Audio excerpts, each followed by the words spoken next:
Hello, so I'm Chandrika Dev and I'm interning at the Sparks Foundation for Content Development Internship.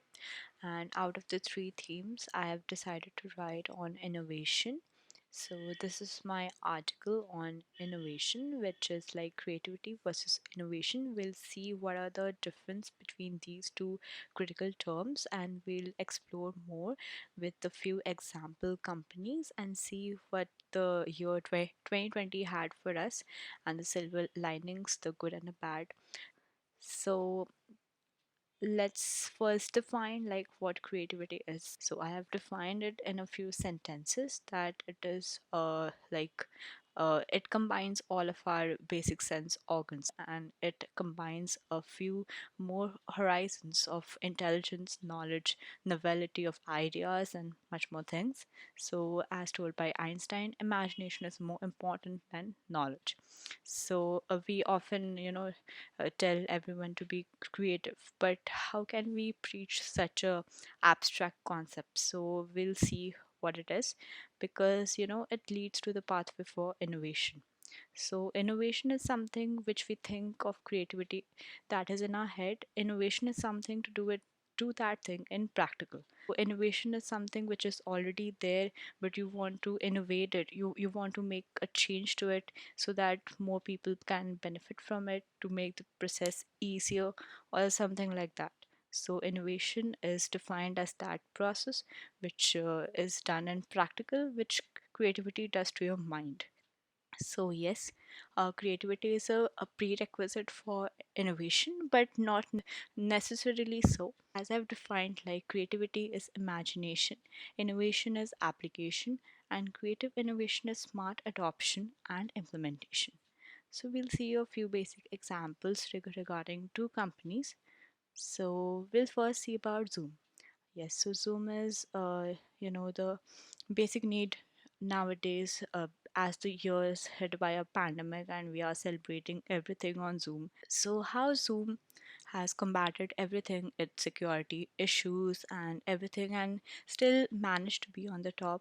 And it is apart from its competitors. So, as recently I read an article on Hindu, so it says that the company's profits skyrocketed to 27 million American dollars, which is compared to point 0.2 a year ago. So, what was the X factor of Zoom? So, as I read a few articles and I got to know about it, uh, video that the other competitors were lacking. So basically, as you know, that Zoom was existing long before the pandemic too, and it had fewer less millions of users. But as the pandemic struck, the basic medium of communication, it became Zoom. So it has a host of ease of features, yes, high quality calls and screen annotation with free minutes to a lot of users like use that 40 minutes of free minutes to call, but it all costed for security and privacy issues which we know by the name of Zoom bombing. So what Zoom did was, much before the pandemic, the customer base of Zoom was enterprises and big organizations who had some regulations, some VPN or something, which didn't allow such things to take place. But as Zoom distributed among the common customer base and to a very huge number, so these issues were very frequent. So this was a paramount issue that needed to be solved, and that too very quick. So as the time constraints were less, so Zoom, what they did was they acquired a company known as Keybase recently to enhance the end-to-end encryption of the user data, and they shipped these updated features in a newer version.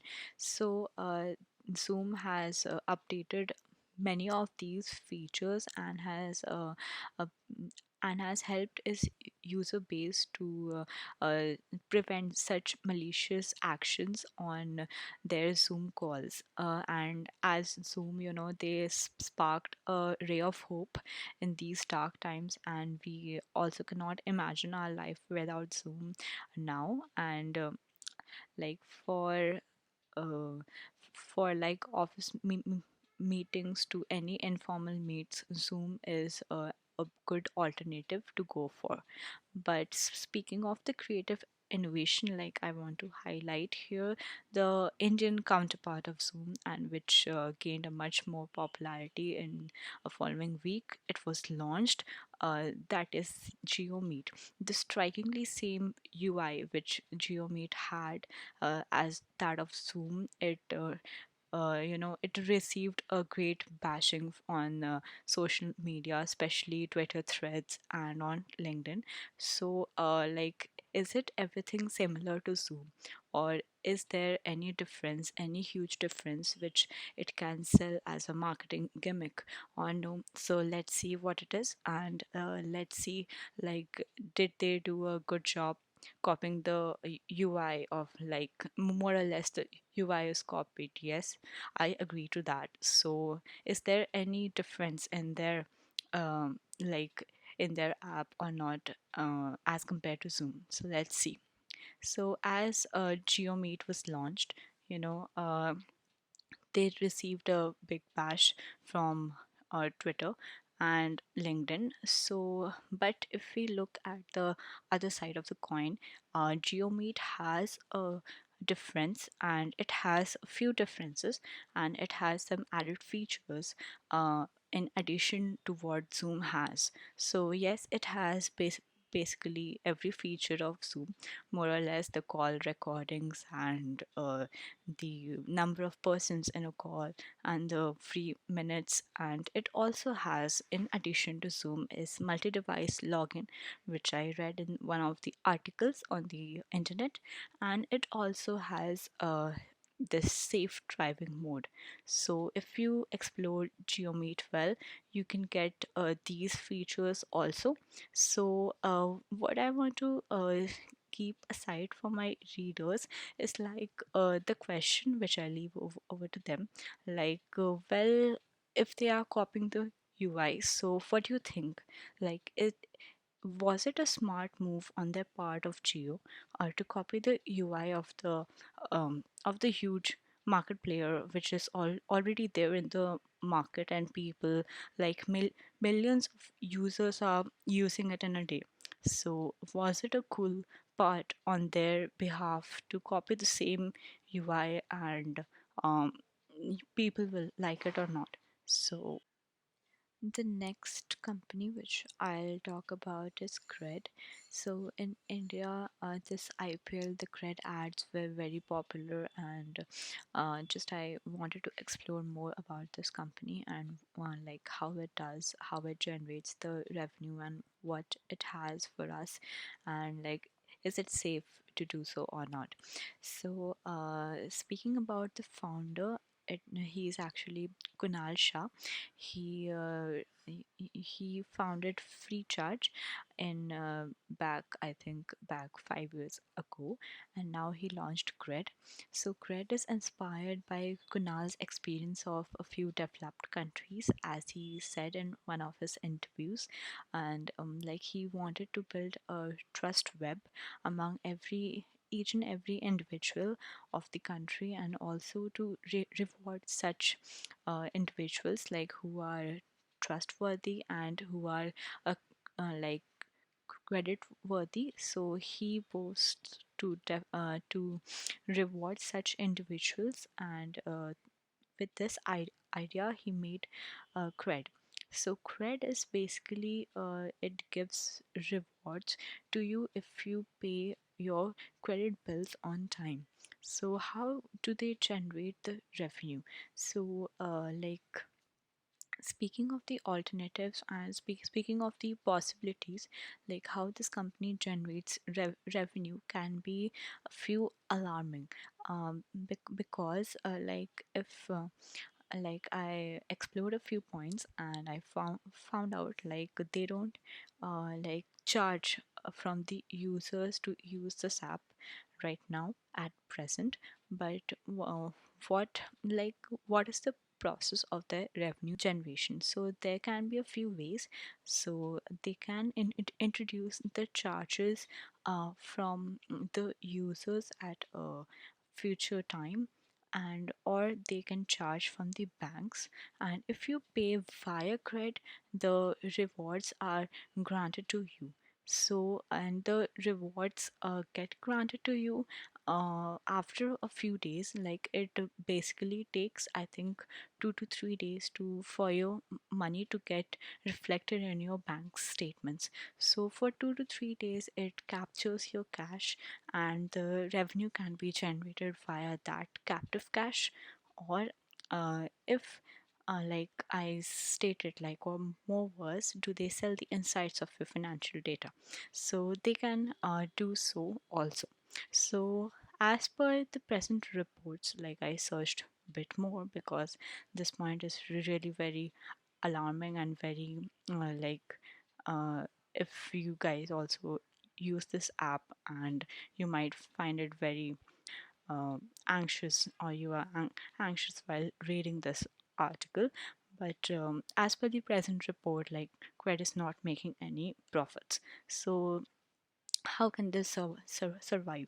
So it is backed up by a few angel investors, and in India the investors is, I think, Secure Capital. They are investing in this, and they have partnered with such like 28 brands or more than 30 brands such as Airbnb and Book My Show, and they are focusing right now on building a backbone of trust among its millions of customers. So in India, there are credit card holders of about 100 million plus.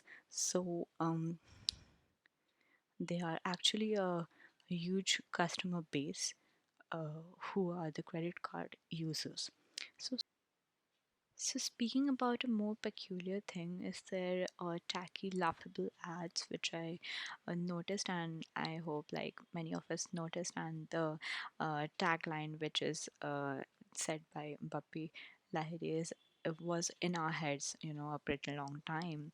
And so, what is like the creativity and the innovation behind this? So, as I read and explored more about this kind of ad, and I guess it is one of a kind to make the celebrities to laugh on themselves, and to make the ad product specific and brands specific, and not much the highlight is being given on the celebrities who are promoting this. Yes, this ad is one of a kind, and more more specific thing is that this ad showcases on the beat on personalities who are mid-aged, and they are like 90s superstars, and unknown faces of the 90s, like Govinda, Madhuri Dixit and all.